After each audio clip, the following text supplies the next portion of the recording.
Episode 60। और क्या हाल चाल, सब बढ़िया। तो बिना किसी देरी के शुरू करते हैं। तो जैसे कि आप लोगों ने पिछले एपिसोड में देखा था कि हमारी युवान के पीछे जो शॉर्ट पीक के जितने भी स्टूडेंट हैं ना, सारे के सारे वो हमारी युवान के पीछे पड़ चुके थे। लेकिन युवान भागते भागते इस जगह के सबसे घने और घने जंगलों में पहुंच जाता है और यहाँ पर इथेरियल टेक्निक का इस्तेमाल कर अपने आप को ही गायब कर लेता है। दूसरी साइड हमें बाहर लिटियन को बताया जाता है जो कि अपने स्टूडेंटों को जंगल में युवान को छानाबीनी करने के लिए कि उसे पकड़ कर लाओ भेज देता है। और अब आगे और वीडियो शुरू करने से पहले लाइक वगैरह कर देना, सब्सक्राइब कर देना। और यार कमेंट आ रहे थे कि भाई छोटे वीडियो आ रहे हैं, तो आप मेरी भी हालातों को समझो। जो भी है चैनल को एक बार मोनेटाइज हो जाने दो, तो जितना हो सके उतना वॉच टाइम कंप्लीट करवाओ पहले, ठीक है। उसके बाद लॉन्ग वीडियो तो आना शुरू हो जाएंगे। जो भी है शुरू करते हैं। तो स्टोरी की शुरुआत होती है और सबसे पहले हमें इन 10 बंदों को बताया जाता है जो कि जंगल में छानाबीनी करने लगते हैं, युवान को ढूंढने लगते हैं। लेकिन ये जितना भी ट्राई करें युवान को ढूंढ नहीं पाते और दोबारा से वापस आ जाते हैं। अब इतने में हमें लिटियन को बताया जाता है जो कि हैरान हो जाता है कि क्या वो जंगल के अंदर नहीं है, लेकिन ऐसा कैसे हो सकता है। हमने तो पूरे के पूरे जंगल को घेर कर रखा है, तो भला वो जंगल से भाग कैसे सकता है। लिटियन चलता है तो वो स्वयं जंगल के अंदर जाता है और छानाबीनी करता है, लेकिन फिर भी उसे युवान नहीं दिखता।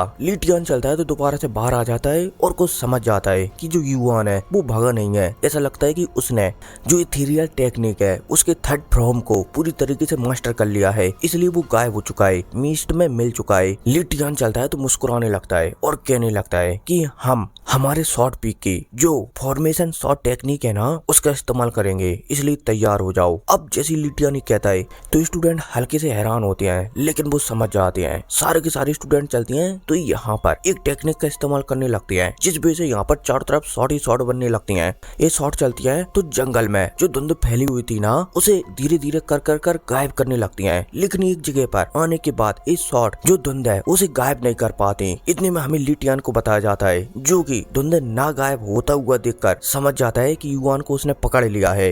लिटियन चलता है तो तुरंत अपने साथियों को लेकर तुरंत एक जगह पर पहुंच जाता है जंगल के अंदर और यहाँ पर एक जगह पर देखने लगता है और कहने लगता है कि युवान अब तुम्हें सामने आ जाना चाहिए क्योंकि अब तुम पकड़े जा चुके हो। अब जैसे यहाँ पर आवाज गूंजती है तो हमें सामने युवान को बताया जाता है जो कि धीरे धीरे कर प्रकट हो जाता है और मुस्कुराते हुए लिटियन को ही देखने लगता है। अब इतने में हमें लिटियन को बताया जाता है जो कि यहाँ पर युवान को देखकर और उसे मुस्कुराता हुए देखकर समझ जाता है कि या तो इसने कुछ लंबा प्लान बनाया है या फिर ये पागल हो चुका है इसलिए हंस रहा है। लिटियन चलता है तो कहने लगता है कि दर्द के लिए अब तैयार हो जाओ। रुको रुको, अगर तुम मुझे आसानी से वो टोकन दे देते हो और यहाँ से चुपचाप बाहर चले जाते हो तो हम तुम्हें बिल्कुल भी दर्द नहीं पहुँचाएंगे। अब जब युवान लिटियन की बात सुनता है तो वो और भी ज्यादा मुस्कुराने लगता है कि अच्छा तुम लोग मुझे दर्द पहुंचाओगे, तुम्हें ऐसा कैसे लगता है, या फिर बोला जाए तो ऐसा क्यों लगता है कि मैं तुम्हारे जाल में फंसा हूँ या फिर तुम मेरे जाल में फंसे हो। अब जैसे यहाँ पर युवान कहता है तो युवान चलता है तो अपने हाथों की सील बदलता है। पलक झपकती एक ब्रश के जरिए यहाँ पर रून्स बनने लगती है और यहाँ पर एक थंडर बाउंड्री बनने लगती है जो कि यहाँ पर जो 20 स्टूडेंट आए हुए थे ना 20 स्टूडेंटों को चारों तरफ से घेर लेती है। अब इतने में हमें लिटियन को बताया जाता है जो कि हल्का सा हड़बड़ा जाता है कि ये तो एक जेनेसिस थंडर बाउंड्री है जो कि रैंक 4 की बाउंड्री है, तो भला हम इसे कैसे तोड़ सकते हैं। इतने में अब हमें लिटियन को दोबारा से बताया जाता है जो कि यहाँ पर 20 स्टूडेंटों को शांत करवाता है कि शांत रहो और अपने डिफेंस को स्ट्रॉन्ग बनाओ ताकि हम इस बाउंड्री को तोड़कर यहाँ से निकल सके। दूसरी साइड हमें युवान को बताया जाता है जो कि आराम से जाकर एक पत्थर पर बैठ जाता है, वो भी ऐसे पाल्टी मारकर और अपने हाथों की सील बदलकर जो बाउंड्री है ना उसे एक्टिवेट करने लगता है ताकि बाउंड्री इन पर हमला कर सके। अब इतने में हमें लिटियन को बताया जाता है जो कि देख रहा होता है कि ये थंडर बाउंड्री है ना इनसे लगातार थंडर निकलकर उन पर हमला कर रहे हैं, इसलिए वो बाउंड्री पर तो हमला कर ही नहीं पा रहे हैं। और अगर उन्होंने बाउंड्री को बहुत ही जल्दी नहीं तोड़ा तो शायद जो बाउंड्री है ना वो लगातार उनकी शक्तियों को खींच कर उन्हें कमजोर कर देगी। इसलिए लिटियन समझ जाता है कि कुछ ना कुछ तो जल्दी करना पड़ेगा। अब इतने में हमें लू जुआन ई को बताया जाता है जो कि यहाँ पर एक मोती को निकालती है और कहने लगती है कि इस मोती की सहायता से मैं कुछ समय के लिए सभी लोगों के ऊपर एक डिफेंस बना सकती हूँ। इतने में हमें इस थंडर बाउंड्री को तोड़ना पड़ेगा वरना हम सभी के सभी यहीं पर हार जाएंगे। अब जैसे यहाँ पर लू जुआन ये कहती है तो लिटियन वो भी समझ जाता है। पलक झपकती यहाँ पर हमले शुरू होती है, अटैक शुरू होते हैं और जो बाउंड्री है ना वो भी कांपने लगती है। लेकिन जो लू जुआन ई है उसका जो मोती है जो कि डिफेंस का काम कर रहा है वो भी धीरे धीरे चटकने लगता है। पलक झपकती यहाँ पर एक धमाका होता है, धमाके की वजह से चारों तरफ धुंधी धुंध छा जाती है। लेकिन जैसी धुंध छटती है तो हमें बताया जाता है कि जो 20 स्टूडेंट है ना टोटल उनमें से 18 स्टूडेंट बेहोश हो चुके हैं। सिर्फ यहाँ पर ली जुआन ई और ली टियान ही अकेले खड़ी हुई हैं। ली टियान को भी बताया जाता है जो कि यहाँ पर ब्लड की उल्टियां करने लगता है और युआन की ओर देखता है। वहीं दूसरी साइड हमें लू जुआन ई को भी बताया जाता है, ये भी ब्लड की उल्टियां करने लगती है और ये भी युआन की ओर देखती है, लेकिन दूसरे पल ही दोनों के दोनों चलती हैं तो बेहोश हो जाती हैं। दूसरी साइड अब हमें युआन को भी बताया जाता है जो कि मुस्कुराने लगता है, लेकिन ये भी ब्लड की उल्टियां करने लगता है। साथ ही साथ इसकी जो आंखें है ना वो भी एकदम लाल हो चुकी थी। युआन समझ जाता है कि अगर ली टियान और लू जुआन ई थोड़ा सा और टिक जाते ना तो शायद वो हार जाता। सीन शिफ्ट होता है और फिर हमें बाहर का सीन बताया जाता है जहाँ पर ली किंग चान कह रही होती है कि मैं दोबारा से हार गई। ऐसा लगता है कि तुम्हारा ये युआन ये सच में टैलेंटेड है, कोई नहीं, अगली बार हम फिर से शर्त रखेंगे और फिर देखती हूँ कि युआन क्या करता है। याओ को भी बताया जाता है जो कि मुस्कुराने लगती है और इस तरीके से मुस्कुराती है कि मानो इसके ऊपर या फिर बोला जाए तो इस हंसी के ऊपर लाखों लोग कुर्बान हो जाएं। अब सीन शिफ्ट होता है और दोबारा से अब हमें युआन को बताया जाता है जो कि खड़ा होता है और आगे चलकर यहाँ पर उसने जो 20 बंदों को निपटाया था ना 20 सीलों को एकत्रित कर लेता है और यहाँ पर आस-पास देखने लगता है। आस-पास भी बहुत सारे स्टूडेंट थे लेकिन कोई भी युआन के ऊपर हमला करने के लिए आगे नहीं आता। अब इतने में हमें एक लड़की को बताया जाता है जो कि युआन की ओर आगे बढ़ती है और युआन से कहने लगती है कि कैसे हो। युआन चलता है तो हमें से हिला देता है। लड़की चलती है तो युआन से कहने लगती है कि क्या मेरे साथ चलना चाहोगे उन 10 पीकों की ओर जहाँ से नंबर 1 डिसाइड होगा। अब जैसे ही यहाँ पर ये लड़की ये कहती है तो युआन भी हमें से हिला देता है और जी लोग साथ में निकल जाते हैं। सीन शिफ्ट होता है और फिर हमें 10 माउंटेनों को बताया जाता है। अब जो 10 माउंटेन है ना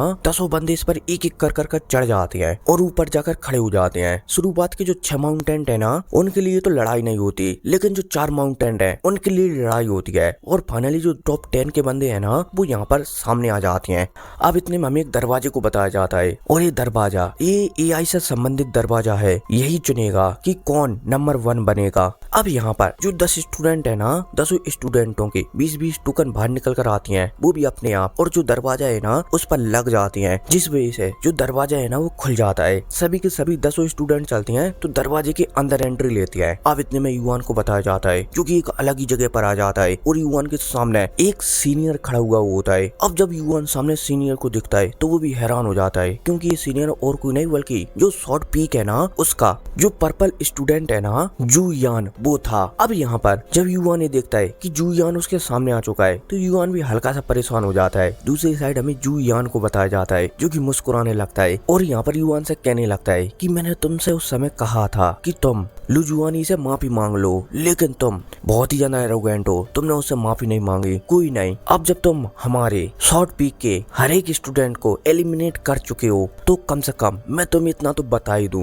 कि दर्द कैसा होता है। हालांकि तुम्हारे पास अभी भी मौका है, अगर तुम पीछे हट जाते हो और ली बोले जाए तो लू जुआनी से माफी मांग लेते हो तो इस मामले को मैं यहीं पर रफा दफा करवा सकता हूँ। अब जब जू यान कहता है तो युआन को बताया जाता है। युआन चलता है तो वो अपने हेवनली ब्रश को बाहर निकालता है और ऐसा उसे घुमा कर ऐसे जमीन पर पटक देता है। युआन का ये इशारा था कि मैं हार बिल्कुल भी नहीं मानूंगा, मैं तुमसे फाइट करने के लिए तैयार हूँ। दूसरी साइड जू यान को बताया जाता है जो कि समझ जाता है। जू यान चलता है तो अब अपनी पावर को रिलीज करता है जो कि अल्फा लेवल के 7 स्टार के करीब थी। युआन को बताया जाता है जो कि जू यान की पावर को महसूस कर समझ जाता है कि 6 स्टार और 7 स्टार में काफी ज्यादा गैप होता है। वो 6 स्टार को तो शायद आसानी से काउंटर कर सकता है, लेकिन 7 स्टार वाले को उसे काउंटर करना बहुत ही ज्यादा मुश्किल होने वाला है। लेकिन युआन वो ऐसे इतनी आसानी से हार कैसे मान सकता है। अब दूसरी साइड हमें जू यान को बताया जाता है। जू यान चलता है तो वो जानता है कि वो पूरी फोर्स का इस्तेमाल करेगा क्योंकि चाहे कुछ हो जाए उसे युआन को यहाँ पर हराना ही है। जितना कम समय युआन टिक पाएगा उतना ही उसके लिए फायदा रहेगा। इसलिए यहाँ पर युआन चलता है तो शुरुआत में ही अपनी तलवार को बाहर निकालता है और पूरे फोर्स का इस्तेमाल करने लगता है और एक पावरफुल अटैक हमारी युआन की ओर आगे बढ़ा देता है। दूसरी साइड हमें युआन को भी बताया जाता है जो कि युआन के शक्तियों को देखकर इतना तो समझ जाता है कि सच में 6 स्टार और 7 स्टार के बीच काफी बड़ा गैप होता है और गैप के साथ जो एपिसोड है ना वो खत्म हो जाता है। लेकिन अगले एपिसोड में आपको एकदम भयानकदार फाइट देखने को मिलने वाली है। जो भी है मिलते हैं अगली वीडियो में। Take care.